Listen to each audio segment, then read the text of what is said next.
Hey guys, welcome back. This recipe that I'm going to show you now is actually a traditional dessert from Bengal, India.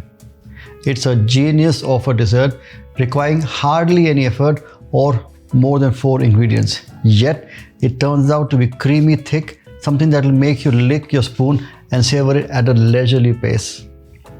I'm flavoring this with saffron as it lends a very delicate yet a very rich touch to the dish. And make sure you use whole milk yogurt and not skim milk. That has no place here. So let's get cooking. Steamed yogurt is a very simple dish to make. It requires just 4 ingredients.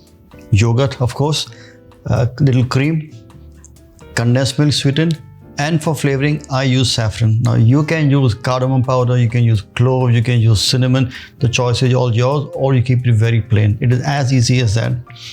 All you have to do is mix it up, and I'm going to show you. It is such an easy dessert. I've got yogurt here. Try and use a full fat yogurt. It needs to be nice and creamy and rich, but you have to whip it up till it is smooth. If you don't whip it up, then you have like a curly effect in the dessert, which is not really nice. So I mix that up. In this, I am going to add saffron. The saffron gives a very nice color and also gives a very nice flavor to the dish. You see the color? I'm going to add a little more. I'm going to put all of it. I just love saffron. There's something so special about saffron. It's such an auspicious spice, and I think it lends an amazing color. Also, when you cook the saffron in the desserts or if you're making rice or pulaus, as it cooks, it releases more color, so it becomes quite nice, bright yellow. Then goes in cream. So it's almost 200 grams of yogurt, 150 grams or ml of cream. You mix that, and to sweeten it, another 150 grams of sweetened condensed milk, which I just love. I love condensed milk.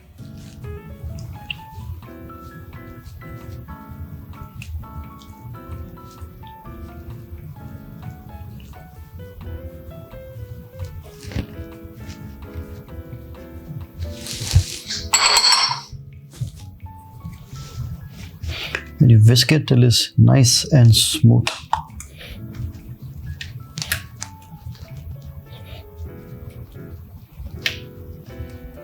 Literally, that's it.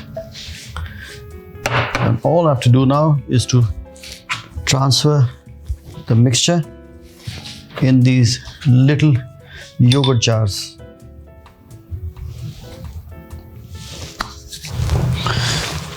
Let's get this stuff organized.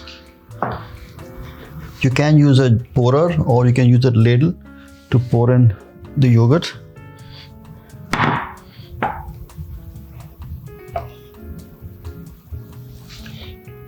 In it goes.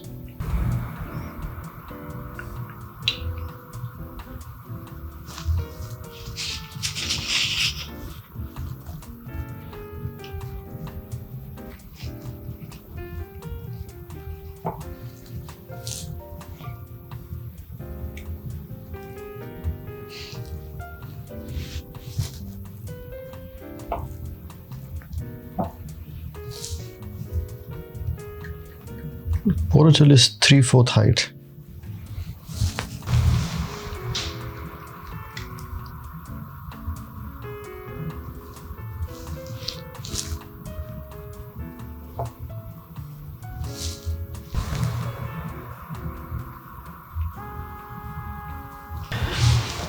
The yogurt has gone into the bowl. I'm now going to put it into the oven to actually steam. And you're probably wondering, how do you steam in the oven? Well, it is very easy. All you need to do is you need to have a water bath. So you have a roasting tin or a baking tin on a high edge. You add water into it literally halfway through, and you put in your yogurt in them. So you put the jars inside the water and you cover it with a silver foil. So what you're doing here is you're trapping the steam inside. This will bake in the oven at around 150 degrees centigrade or 300 degree Fahrenheit for approximately 10 minutes. But the heat will actually hold, or steam will be created, and that will cook the yogurt in the oven. The steamed yogurt is a very nice creamy dessert, quite rich. It doesn't have much texture and you can have it on its own, but I like to give it a little bit of contrast. So I'm going to do a garnish which is slightly crisp, and I'm going to do a dish which is based on my childhood snack I used to eat called a chikki, which was basically caramelized peanuts into a little sheet, and you would bite into them. It would be fantastic to get energy, and I just love the sweets. I'm doing a variation. I'm not going to do a thick one because the chikki in India is quite thick. It's literally 3-4 centimeters which you bite into it. I'm doing a very thin, brittle or a little crisp, which I'm going to put as a garnish. In India they use jaggery to make this. I'm going to use sugar. So I've got plain white sugar. It goes into the pan and I'm going to caramelize the sugar. Now when you actually caramelize sugar, never put a spoon and stir it. It does not caramelize well. It will stick onto your spoon. It will be very messy and it will not be evenly caramelized. The best way is to put it onto a heat and let it very gently on a slow heat just melt it down. So it's high heat right now. I'm going to now lower it down, and on a gentle heat it will just begin to melt. And as the sugar begins to melt, I will stir the pan around, and with the heat the sugar just melts together. And when it's finally golden in color, I will then use that to pour on top of the almonds. What I also have here is I've got almonds here, which I have almond slices which have been roasted in the oven, so they are nice and golden.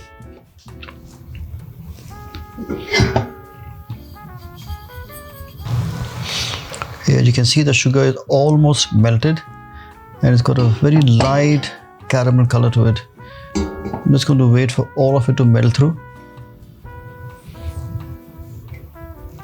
So all you do is just swirl the pan and let the heat do all the work for you. Never put the spoon inside.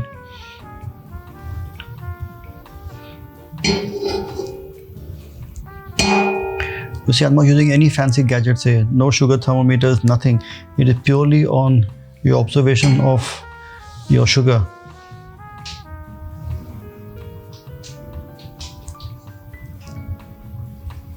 There we are, almost done.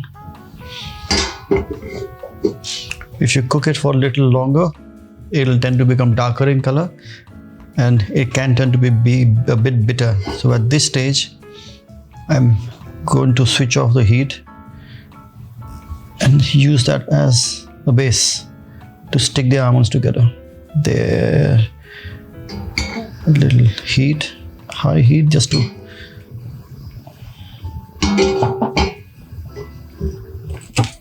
switch off the heat, and I'm going to put the almonds on top, and all I do is just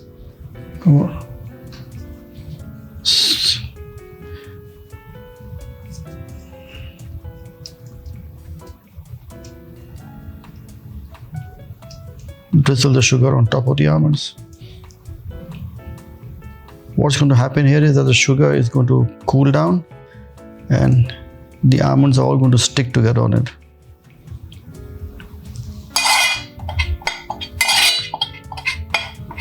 At this stage I can put my spoon in and literally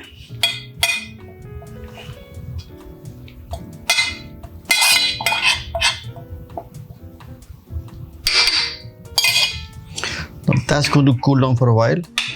Now the sugar to get out of a pan is very difficult, and the easiest trick is add some water, bring it to a boil, stir it together and drain the water, and your pan will be nice and clean. What I'm also going to do is I'm going to sprinkle some rose petals on this warm sugar. So because the sugar is still quite warm, the rose petals literally stick on top of the sugar and the almonds. So it gives a very nice color. It also gives a very nice flavor. The rose petal gives a very nice flavor to the dish. There we are. And that's going to cool. And literally in 5 minutes time, our garnish is ready.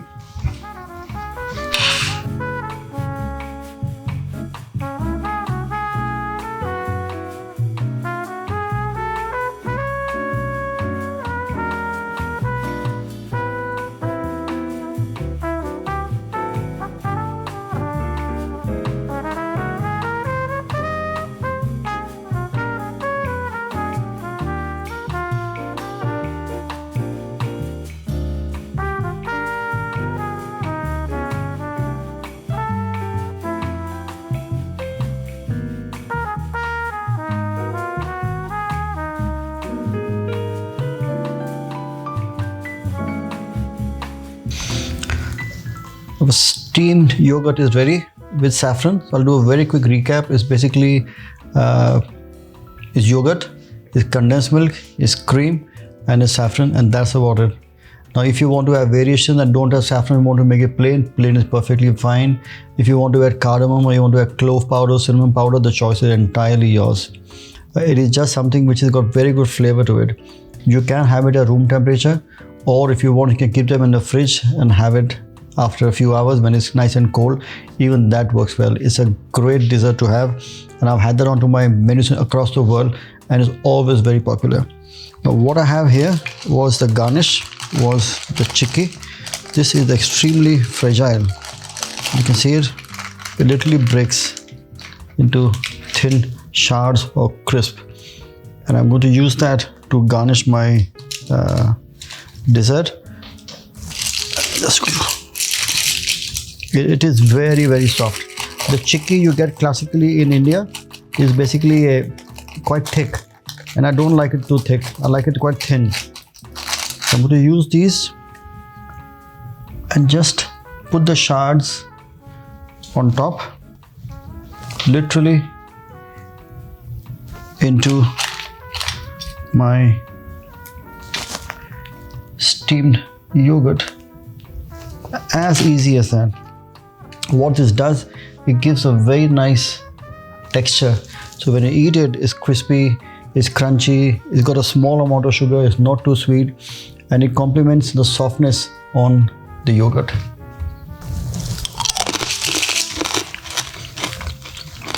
These are on their own, the brittle of almond, the bark, the sugar and the rose are so nice on their own that I could probably have this entire thing on my own. It takes me back right to my childhood.